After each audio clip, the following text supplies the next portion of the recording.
Check. One, two. Seeing more 1, levels 2. now. We're back.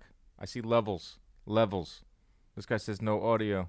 Okay. How about now? In about 20 seconds or wherever the delay is, we'll probably have some audio in there. Casey Diamante says he's been trying to read lips. Let me tell you, I ain't fluid in lip reading. Well, you know who is? John Boy. Let's get him in here. 1, 2. Check. 1, 2. I hear audio. 1, 2. We're back. We're back. Levels. We live? Levels. We are. This guy says no audio. Okay. How In about 20 seconds now? or wherever About the There's 20 something in seconds my or ear. wherever the Yeah. delay is. Oh no! have So it wasn't. some audio in I'm going back. Diamante says he's been There's trying no to read sound. lips. Let me tell you, I we're ain't good now. fluid in We're lip good, reading. baby. We're back. Well, you know who is? John Boy. Let's get him in here. 1, 2. All right, I'm hearing so Okay. many I different hear things audio. right now. 1, 2. We're back. Yeah. We're back. It's I'm weird. hearing reverbs.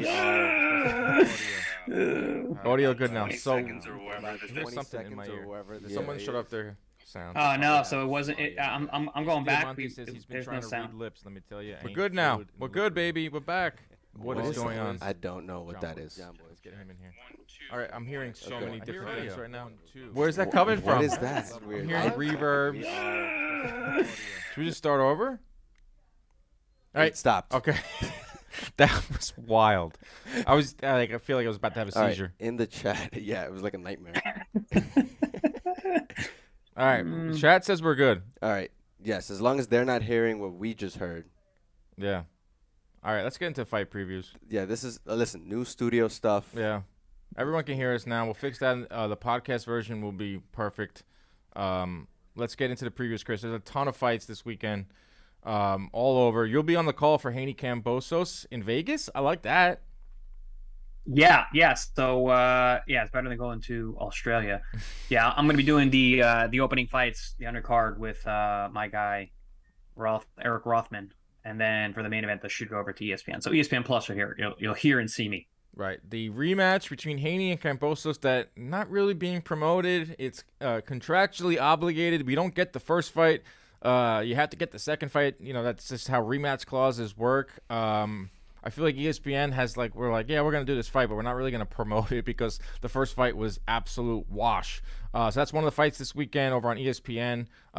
It probably will do the best ratings since it's on regular ESPN.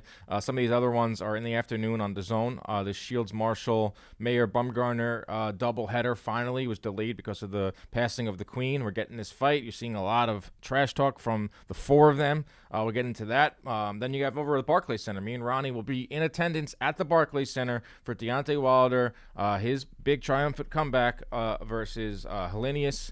It's going to be an explosive night. Plant Dirrell on the undercard. Those are the main fights this weekend. There's also a DAZN card over in in Australia. There's 2 Australian fight cards this weekend with our girl over there. Why am I drawing a blank on her? Sky Nicholson is fighting she's not the main event, but she's on the card. All right, so I got a wheel here. I got 5 fights on this wheel on my computer. We're going to spin the wheel to figure out which fight we're going to break down first. All right, Chris, you ready? This is riveting. Ready. Here it is. Those are the main fights this weekend. Of course, Plant Dirrell is the first one to come up on the list. Caleb Plant back in the ring for the first time since losing to Canelo Alvarez, and that is a 343-day inactive. Same thing for Dirrell. He fought on the undercard of that Canelo card. 168 pounds is interesting right now. Obviously, Canelo out for a while.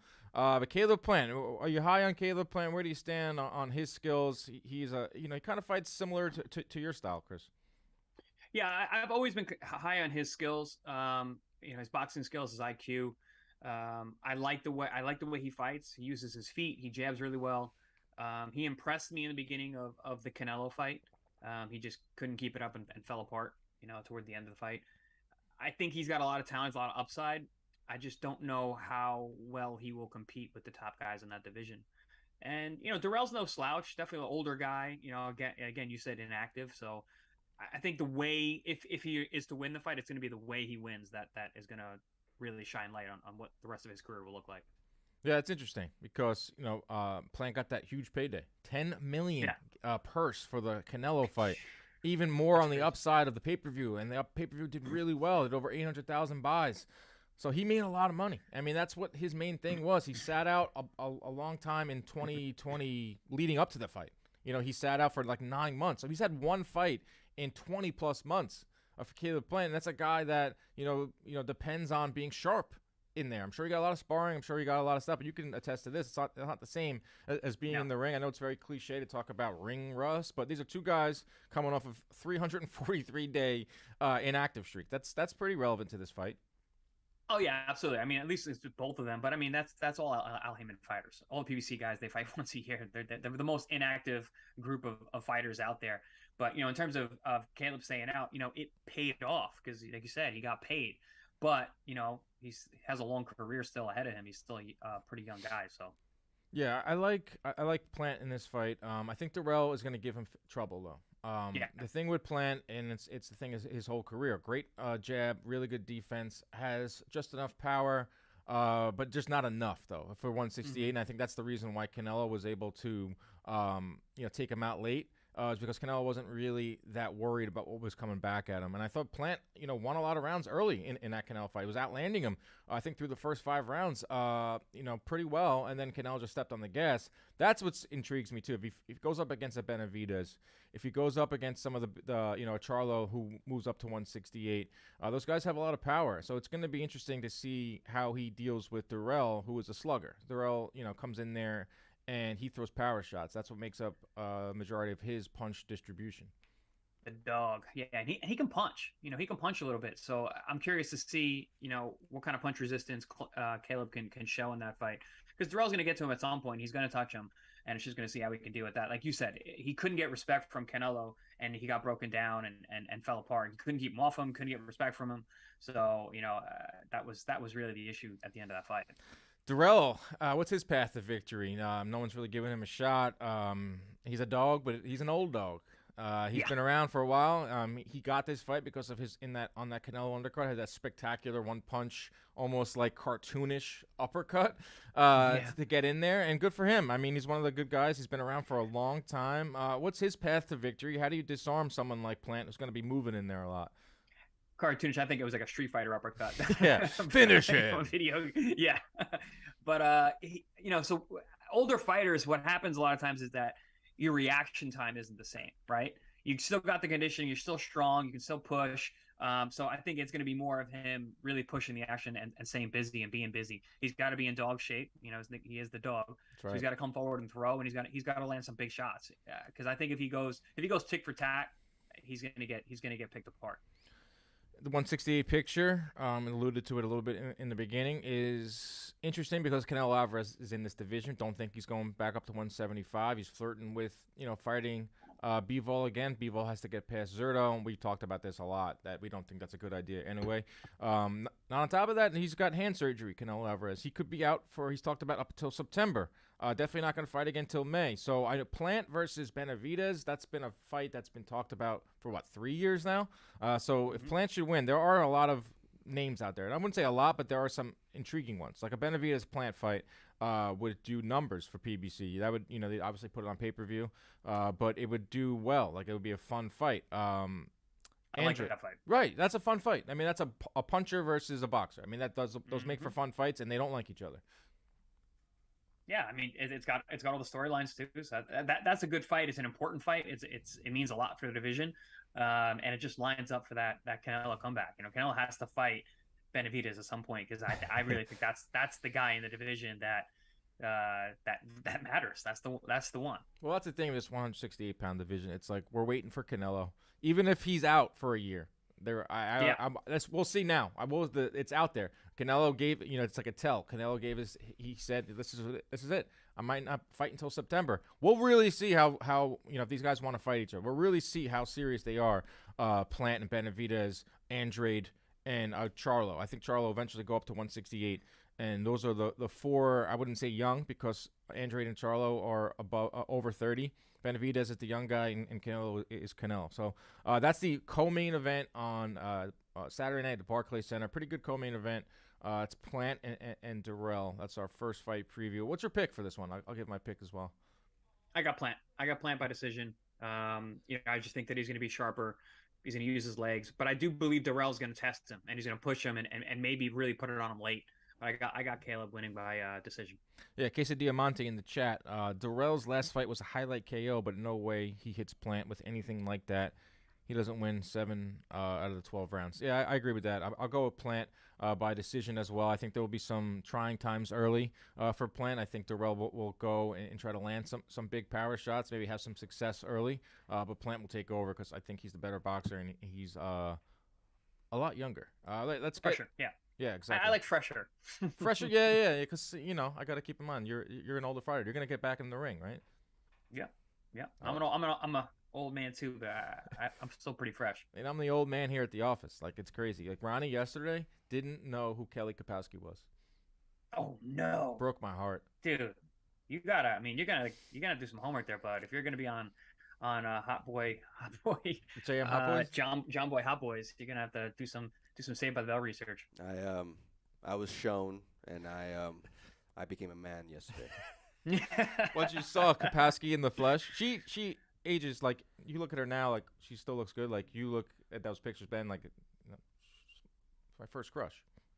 Hey, I mean, I don't blame you. Yeah. On that note, let's talk about the Ridge wallet. Perfect segue.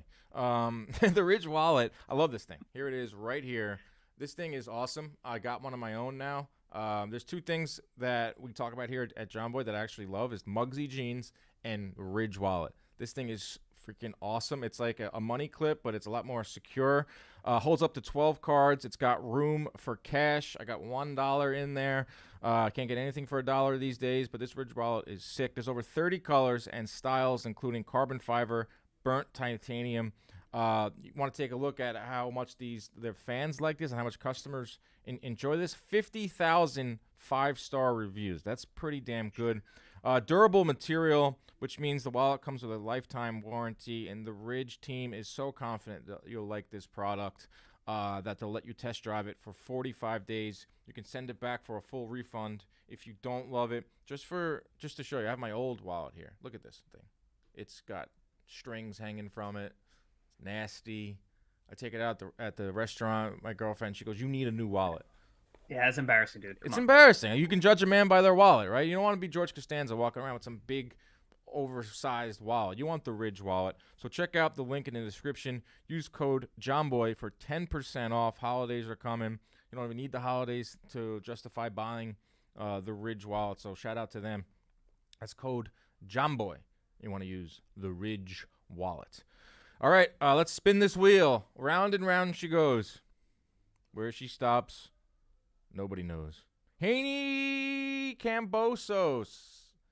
You'll be on the call for this one, Chris. A rematch that many don't want to see. A rematch that really isn't needed. But you don't get the first fight without the second one. That's how rematch clauses work. Devin Haney on a rocket ship to the top. A guy with momentum. This is how it works in boxing. Boxing's all about momentum, in my opinion. And Devin Haney has a lot of momentum on his side. A dominant win over George Kambosos.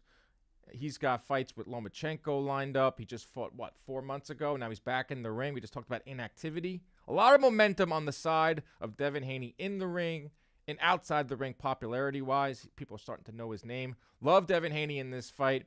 Kambosos got to come with something because last time it didn't work.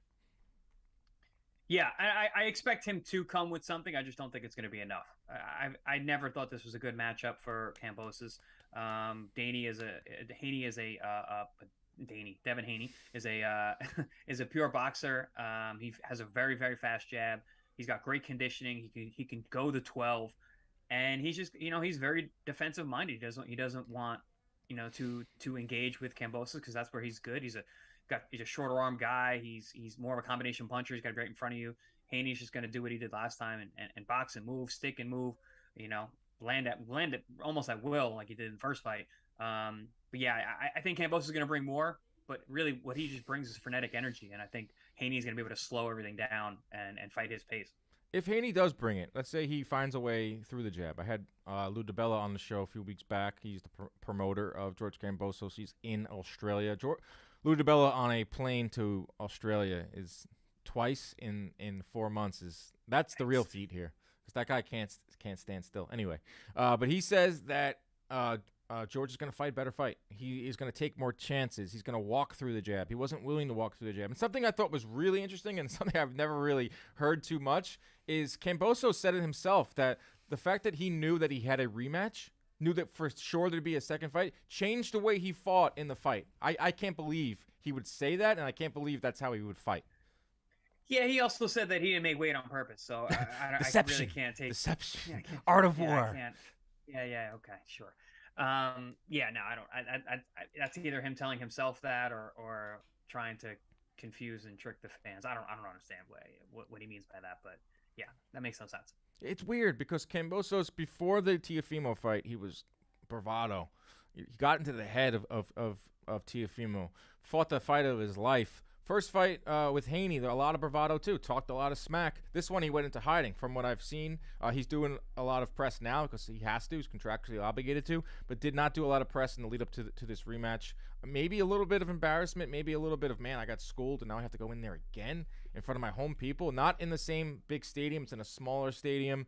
But I want to talk quickly about how good Haney is and how he disarmed Kambosos in this fight. Kambosos, for his whole career, averaged above 60 thrown punches around. Did the same thing against Teofimo when he fought the fight of his life. Landed 15 of 62 against Teofimo. Knocked him down in that first round. Had an answer for everything.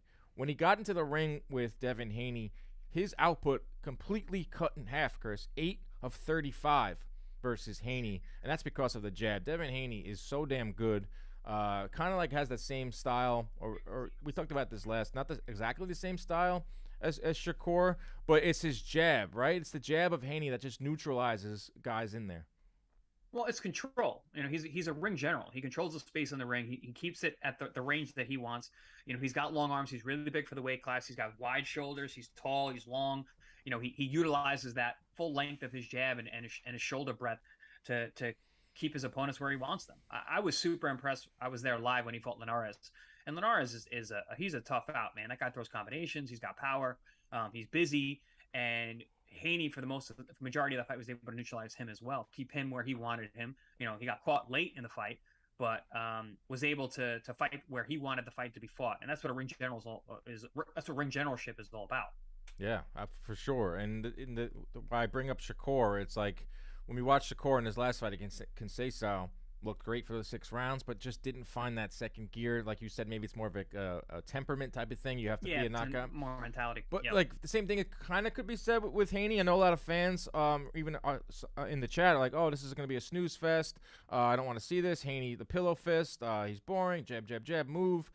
Do you think he will go for the knockout, especially if Kambosos is more aggressive? Do you think he needs a knockout in this type of fight? I know a win is a win, but your perception also is a big thing in this sport. Does he need it? No. He's got to win. He needs to win and move on. Yeah. Can he do it? I believe so. I haven't seen anything to show me that Kambosos is some iron-chinned, durable guy. So it's possible, and especially when you got a guy who's long, and I still think Haney is maturing physically. So, he could wake up with some more power that day, and we could get the stoppage, or it just could be an attrition thing, just frustrating as well. But I expect another decision. Yeah, Haney minus 1,000 favorite on DraftKings right now. I think Kambosos will try. I think he'll try harder. There isn't a third fight dangling. I think he will open himself up more, which could lead to some openings for Haney. That's just how boxing works. Will Haney get the stoppage? I think will be a big-time storyline in this fight. And if Haney does go on to win any way possible, he has a mega fight lined up with Vasily Lomachenko. That is been in the works. Love that fight. Right. That's been in the works for a long time with Top Rank. That's the beauty of Top Rank. They have these guys. They brought in Devin Haney. It was probably very enticing for him. Listen, you're going to have to go to Australia. You're going to have to beat this guy twice in 6 months. Maybe you're going to get a lot of money, but it's not exactly what you were getting at the Zone with Matchroom. But you will get a fight with Lomachenko. You will probably be a pay-per-view fight in early 2023. That's the big carrot here for Devin Haney. I think he just got one more fight in him, or this fight, and then one more at 135 against Lomachenko before it goes up to 140 with some of the big guys. But that's an awesome fight, Haney and Lomachenko. Yeah, and I think Haney has a chance, honestly. I think stylistically, I think body size, I think age, all of that's on Haney's side. Lomachenko's a difficult puzzle just because of his style, and he is so damn good. But man, I want to see that fight. I like that fight a lot. Yeah, El Pinch Punch in the chat says, I don't think he can or will try to KO Kambosos. He's still shook from that Linares shot. Yeah, I was there live for that. With the jelly legs. He fought those next couple rounds a little different. He did, didn't he? That's the thing too. It's like that sticks in the mind. He's been so dominant in his career. Is that one moment? It sticks with fans, and it's stuck with detractors or doubters for Haney. Is that when he gets in there with a big puncher, he's not willing to trade because he may be a little suspect of his chin. Yeah, but I don't think Kambosos is a big puncher. I don't see that in him. He's more volume guy. He's tenacity. If I had one word to explain Kambosos, he's just tenacious. But I don't see. He's not big for the weight class. He doesn't seem like a physically strong guy. He's not a big puncher. I know he dropped Teofimo, but he caught him with a good shot. I'm not saying he can't punch. But I don't see him as being a puncher like that. Yeah, he's talking about retiring too. George. Kambosos. Yeah, he says, I'm 29, I'm almost 30. If I lose to Haney, you won't see me fighting domestic guys, domestic level here in Australia. This is all or nothing for me. I think that's like kind of maybe just hyping himself up a little bit, some extra motivation, self-motivation. Because if he has a good showing, he can only go up from his last one. And he sticks around at 135, maybe fights a Shakur Stevenson. Like he's in that orb.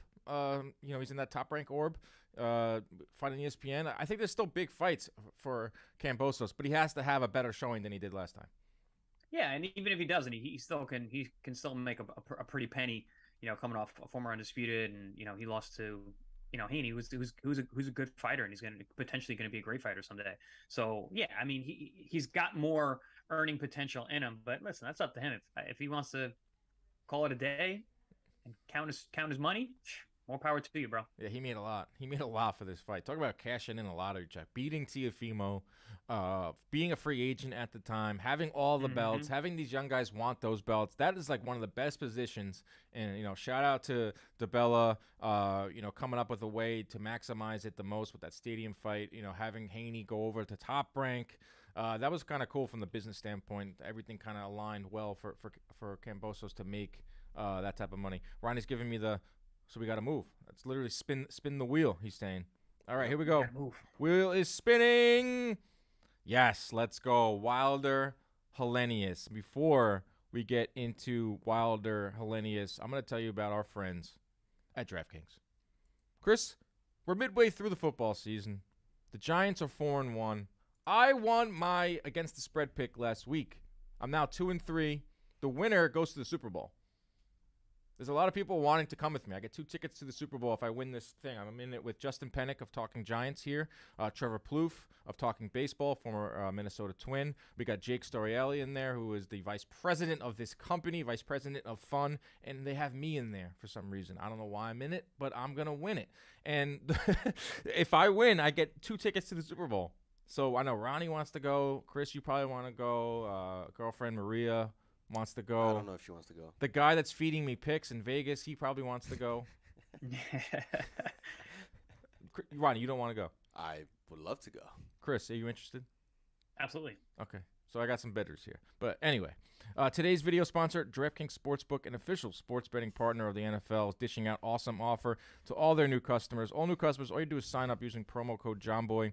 You got to bet $5 at any pregame money line wager, and you receive an additional $200 in free bets. So you put down $5, you get $200 to play with like that. That's right, new customers, that's $5. You get an additional $200 in free bets. They also got same-game parlays. I'm going to give you my same-game parlay in just a bit. You can combine multiple bets from same game to give yourself a shot at even bigger winnings. We love parlays. I won my last parlay. I got one coming for you this time. I'm hot in the streets right now, Chris. You like to fade my bets? I wouldn't do that anymore because I'm hot. Yeah, well, you've turned a corner. In the beginning of this, you were in a rut. I'm one for my last one.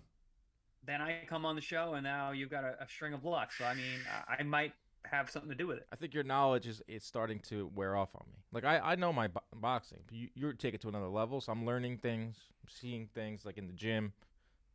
Yeah, this is so. If you notice, this is me trying to wedge in between Ronnie going if you win. So I'm trying. I'm like, it's probably because of me being here. So I should go to the game. You're making a case. I can be bought. I can Wouldn't be be a bought. show without me. That's all I'm saying. Yeah, Ronnie can literally unplug everything right now, and that would be the end of this show. Yeah, he's gonna edit me out. He's gonna. Oh, Then no. we got and then the girlfriend is, and then the guy helping me with the pick. So there's no. a lot going Chris on here. is muted. Yeah, It's Chris. a tight competition. For those in states where betting is not available, don't forget DraftKings has daily fantasy. It's only a matter of time. I feel like for sports betting is legal in every state. Basketball season too, so there's ways to do that. So that's $5 on any pregame money line wager. You receive an additional $200 in free bets. Download the DraftKings Sportsbook app now. New customers use promo code BOXING. That's promo code BOXING only at DraftKings Sportsbook. I'll give you my same game parlay right now before we get into Wilder and Helenius, a fight that me and Ronnie will be at. We're going to have a lot of content coming your way. I'm going to the weigh-in on Friday. I heard Usyk is going to be there. Who knows who comes out to a Deontay Wilder fight. The fans will be lit. They will be smoking marijuana because that is a staple of the Barclays Center.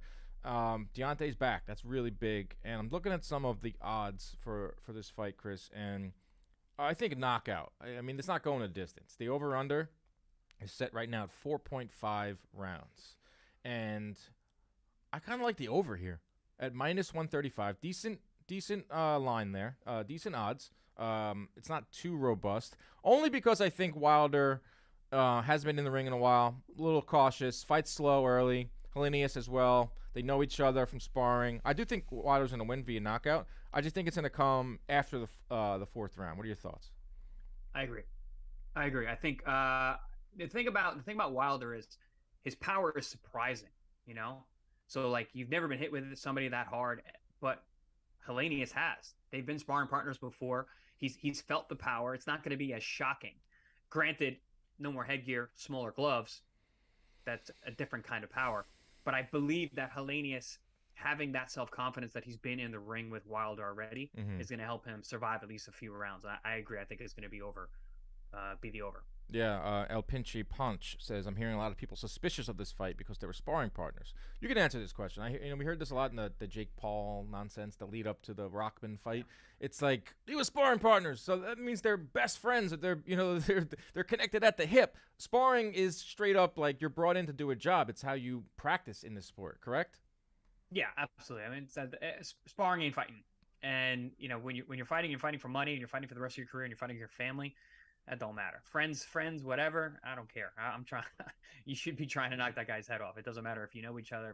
If you were friendly in the past, you're not friendly on that night. This is your life. This is your family. This is your legacy. So. Yeah, we'll get into what this could mean for Wilder. Obviously, he's saying all the right things. He's out there doing a lot of interviews.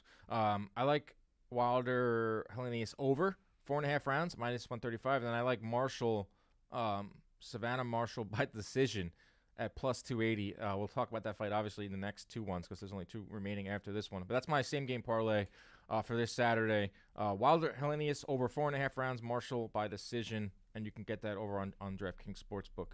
All right, let's get into this fight. Deontay Wilder is back. This is good for boxing. I'm a big fan of Deontay Wilder, Chris. I know you are as well. You can get into what he said after the Fury fight, the cheating allegations, the costume, the talking about, he can't let it go that Wilder cheated. That has washed away for me, at least, because he's back. He's good for boxing. He's good for the heavyweight division. He's doing a lot of press. He was at the New York Giants camp yesterday. He's on Breakfast Club.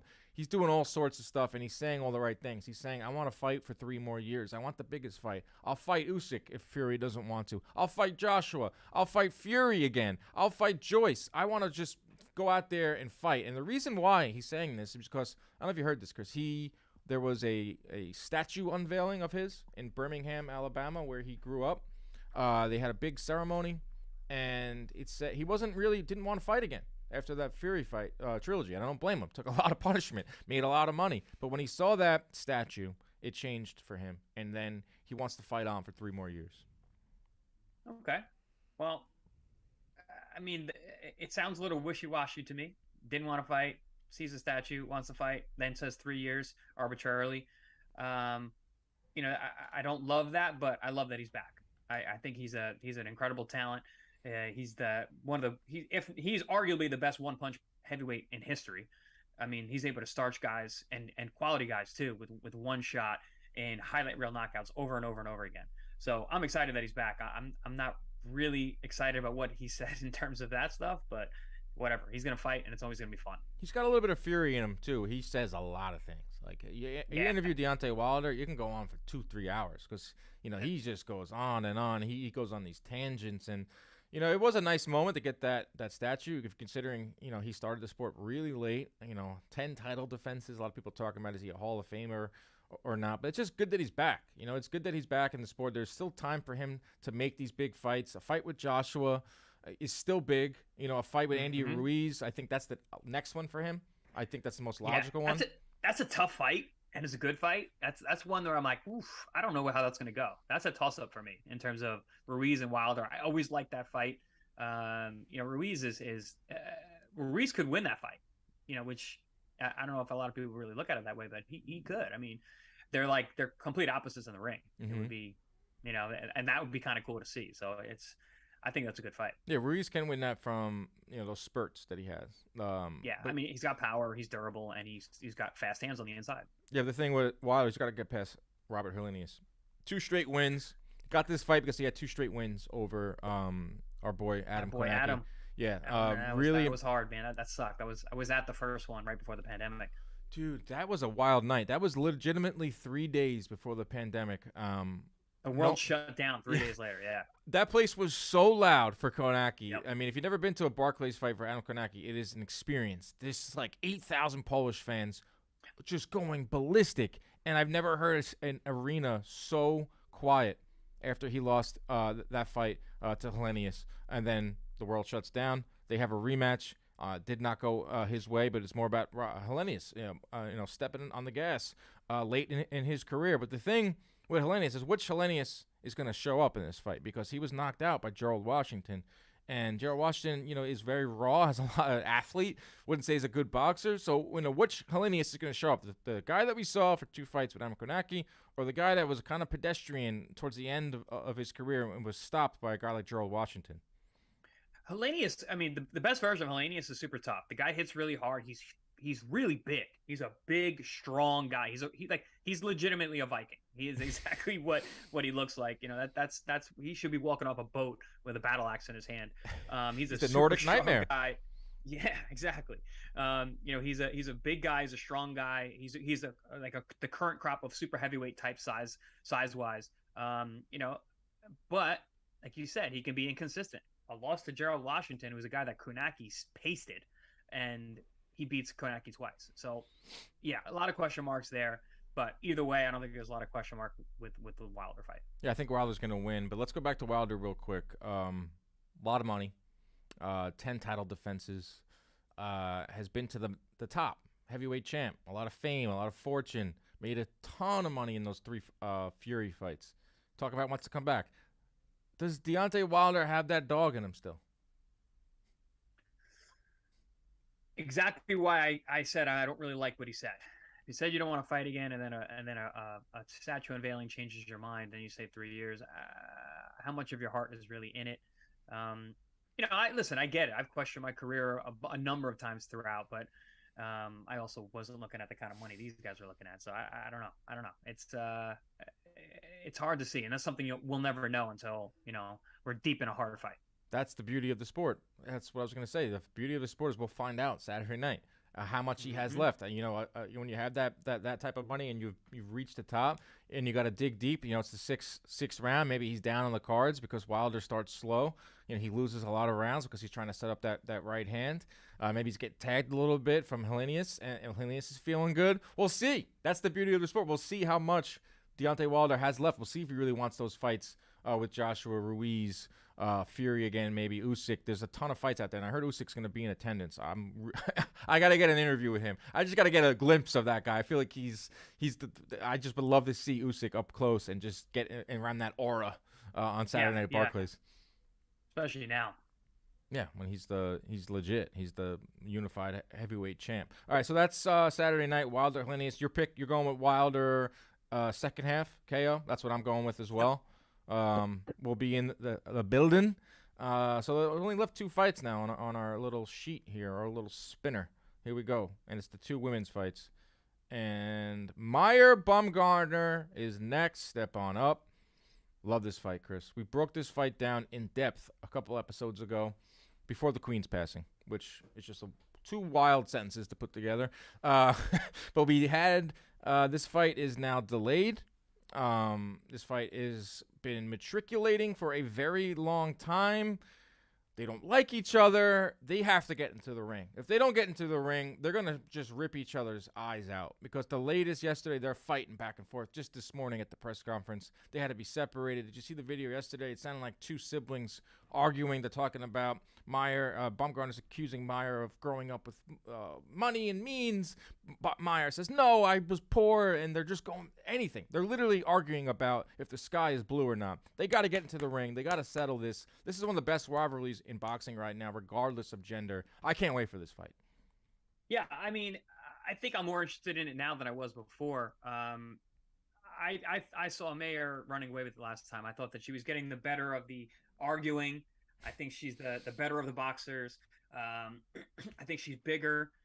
But I got a little bit of a hot take here. I think of all these fighters that, that got pushed back on this card, that Michaela Meyer would be the one that would be affected the most. Wow. By the travel and the training camp extension. So her coming down a weight and then having that time to go up and back down, I know she trains very, very hard. She has a great team around her. She really works hard during camp and to make the weight, where Baumgardner does not have to work that hard to make the weight. It could be an issue if there's anyone that was going to affect, because I don't think the ladies in the higher weight class really worried about the weight either. I think Meyer would have the most issue with this fight being pushed back and potential for overtraining. That's interesting. It makes sense because, Meyer has talked about this is probably my last fight at 130. Maybe she has one more in her to get all 4 of the belts. The other belt holder is, Choi, and she's so inactive. So who knows if that's even going to be a thing. That's a big reason why I think they made this fight now, is because they couldn't get both of them wanted Choi first to set up for this fight. But shout out to Top Rank, and there's a ton of promoters involved in this show, but to put this fight on now. It's the one thing about women's boxing that I like is there really isn't a lot of marinating.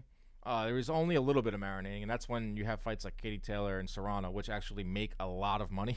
So it's worth some marination here. Like, this fight probably could have been next year with a little more build-up, but they're doing it now. I love that, and I do understand what you're saying, too, with Meyer. She wants to go up to 135 and maybe fight a Katie Taylor or the Serrano winner. There are a ton of fights for her at 140 even. She's big. She's a big girl. So that could affect her. That's interesting to me. That's an added wrinkle to this fight, is that extra month. Could you imagine the build-up, flying over there? It's a fight where you can't stand each other. It's just so much adrenaline, only to learn that you got to get on a plane and head back across the pond just to do it again in about a month. That is a wrinkle to this whole equation. Yeah, I've been putting myself in those shoes and trying to think about how I would be and how I would react to it. I would not be a happy camper. I generally like more time, but more time can be very dangerous for a fighter, especially a type A fighter who's going to really push in training camp and a hard worker, like I know that Michaela is. So it makes an interesting point. And also, we're seeing now that Baumgardner is getting under Michaela's skin in terms of the argument, like we saw yesterday, which I don't think we saw much of. I thought Michaela was running away with it in terms of when they were arguing in the past. Now you're seeing Michaela being a little more perturbed by these conversations. So that's another thing to think about. Yeah, last time it was the handshake. Remember she put the hand out and Baumgardner pulled it real hard, and Meyer's like, ooh, she's like, ooh. Yeah. But now she's running across the stage. Meyer, she's getting under the skin. But that's the stuff. That's the stuff that helps build a fight, and I think that's very important. But inside the ring, Meyer is very good. She got the Olympic pedigree. I think she's a better boxer. She throws more punches. She lands more. She is more experienced. The Hamadouche fight showed me so much that she's willing to stand and trade in the middle, throw a ton of punches. With Baumgardner, she hits hard. I mean, that fight with Terry Harper was shocking.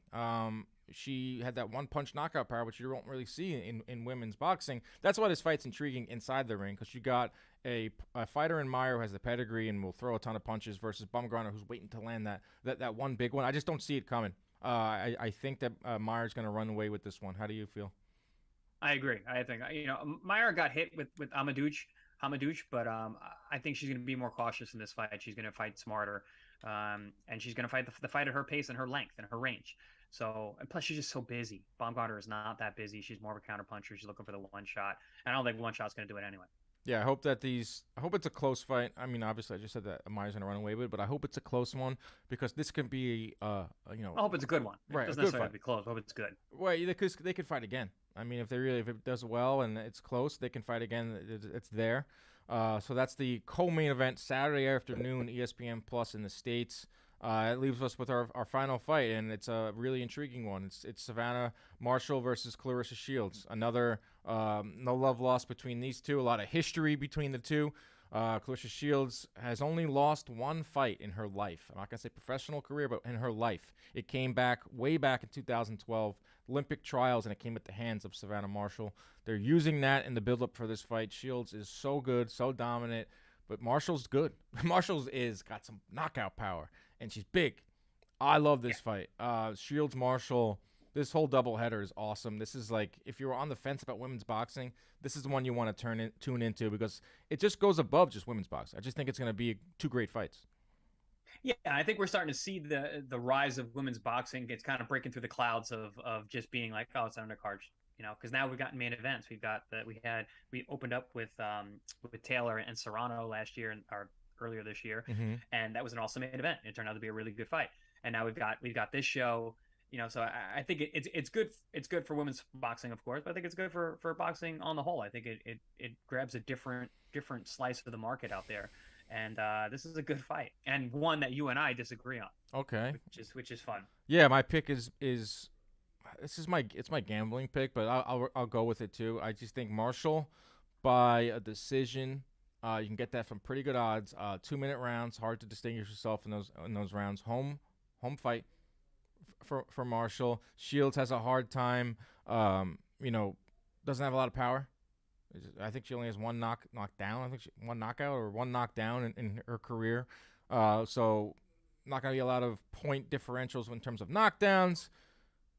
I like Marshall in this fight. I'm gonna go with Marshall in this fight. No, you're being smart.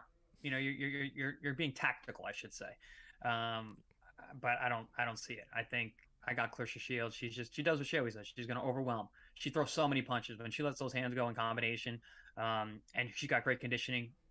When she gets her feet underneath her, when she stops falling forward and actually plants her feet and lets her hands go, she's a problem. She throws a ton of punches and lets them go in combination, which I love. I love combination punchers because it's so rare.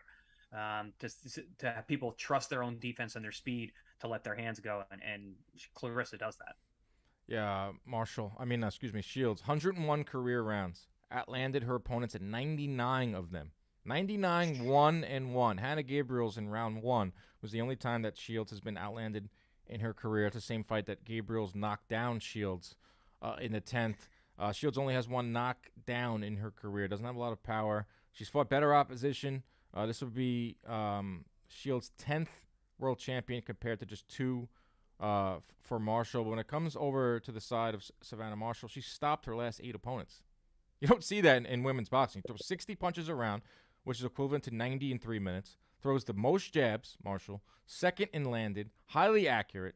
That's the beauty of this fight to me, is like there's people out there that do not like Shields. She's very outspoken. A lot of people want to see her handed a little bit of humble pie. But when she's in there with someone in Marshall who has defeated her, albeit 10 years ago, but has serious knockout power, like how shocked would you be if Marshall knocked out Claressa Shields? Listen, anything's possible as boxing. That's why we watch it. And she does have legitimate power, but I'd be shocked. It's Claressa's not the other girls that Marshall has been fighting. So I think she's just a different breed. So I would be. It would be shocking if that happened. Quesadilla Monte, Shields wide decision, even though I'm sure the judges will have a closer. That's probably how it's going to go. There's going to be some funky scorecards if this goes to if Shields is clearly up. There's going to be some really funky scorecards with the home cooking.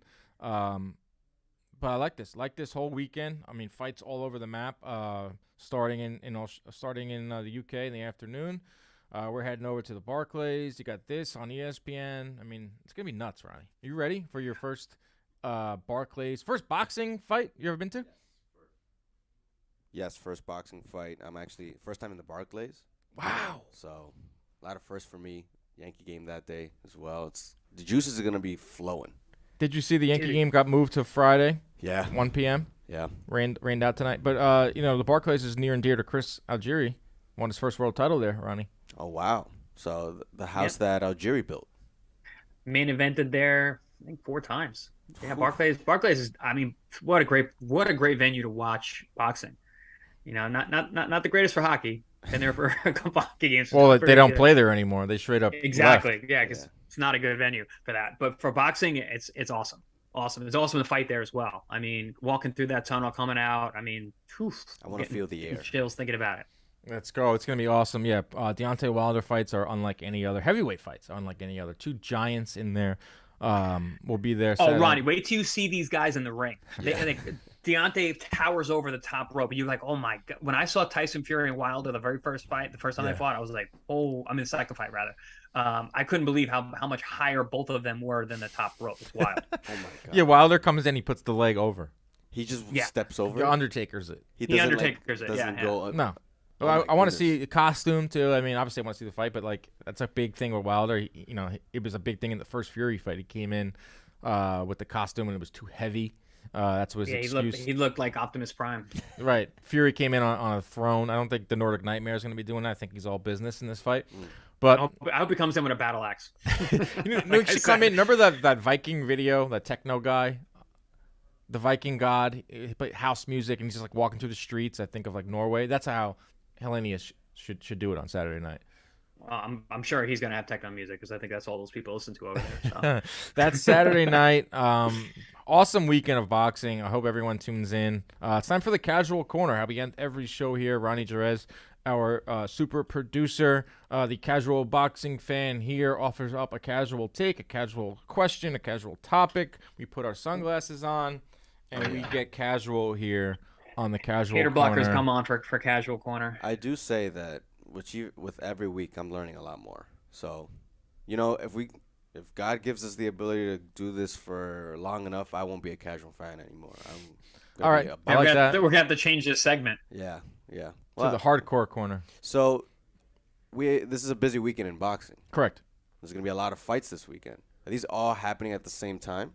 Not at the same time. They're staggered. A few of them will be at the same time. Fox, Wilder, Helenius card will go up against the Haney-Kambosos card. See, now that's my question. Why? Like, why have things not coincide for the fans and have fans try to pick and choose instead of try to enjoy everything at the same time? Because the sport likes to shoot itself in the foot. It's 4 leagues, 4 networks, entities, all thinking solely about their best interest. So they don't care. They're all in direct competition. Yeah, they're not combining their forces to help the sport. They're competing against each other. Right. And Haney-Kambosos, which is probably going to be maybe the least competitive of the fights, at least on paper, will probably get the most eyeballs on it because it's on regular ESPN, which is great. Wilder Helenius is a Fox pay-per-view behind a paywall. You got to spend at least, I don't know what the price is, probably 60, 70, $80 to watch that fight. I mean, I'm not about to get into what fights belong on pay-per-view because the lines have been so blurred with that. And then you have the DAZN in the afternoon, which is on, I think it's on ESPN Plus as well. That will do really well to the Baumgardner doubleheader. But I've been saying this for years. Some fans love it because they can set up 4 TVs and they can make it into a kind of a March Madness type of feel. Okay. So a lot of fans hate it because how do you possibly keep up with all that? In one day on a Saturday where you have other, obligations in life, you have family, you have friends, you have significant others.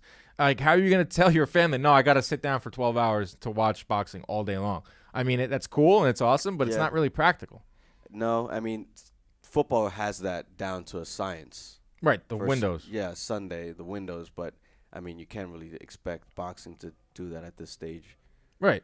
Like it's kind of crazy how they do this. How they why not put one of these fights on a Friday night, Chris? Like why is there not one fight on a Friday night would do huge ratings? Yes. Yeah, I don't know if it's like ego over the promoters. They don't want to, take a step back and be like, oh, maybe be smart and avoid these other fights. I mean, they do it for bigger ones like Canelo fights, like they'll move them. UFC does it. UFC is always cognizant of other things that are going on, and we'll move cards. But yeah, no, like you said, boxing loves to shoot itself in the foot.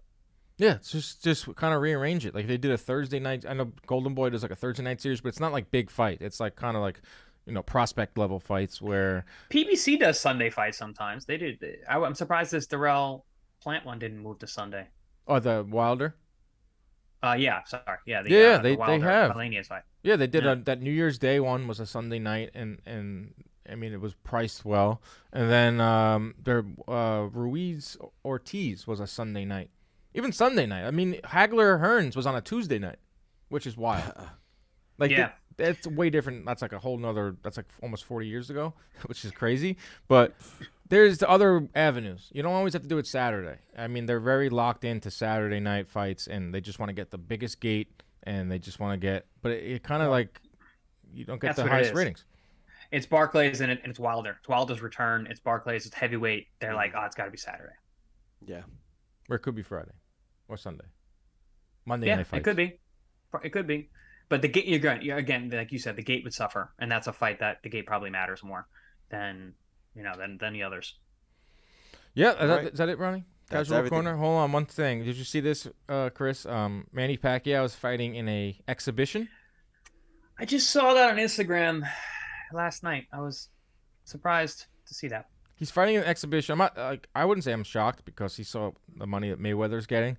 And he's one of the only a handful of guys that can do the exhibition stuff. But the biggest thing from this is there's a press conference in L.A. for this fight, but Pacquiao's not going to be there. His hologram will be there. A hologram Manny Pacquiao was showing up for the press conference. This is a game changer. Huh. I did not hear that. And that's weird. So Manny will next are going to be sending our Android. We're going to be sending our BattleBots. Yeah. Manny will be at 3 different places at the same time. Like I'm sure you didn't want to go to every press conference. Like I'm not coming, but I'm sending my hologram. Best regards.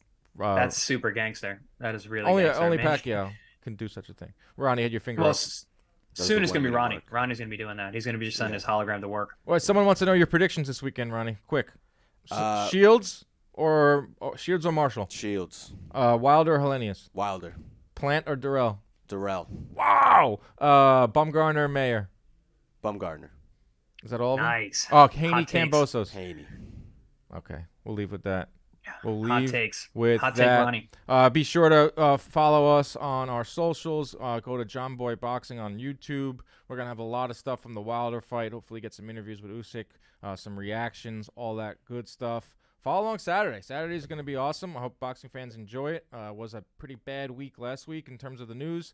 We're back in the ring with some really good fights, and we'll be back maybe Monday. We might do a special edition of the show Monday to kind of talk about this wild weekend. As always, protect yourselves at all times. Keep your hands up. Stay out of those DMs. Ding, ding, ding.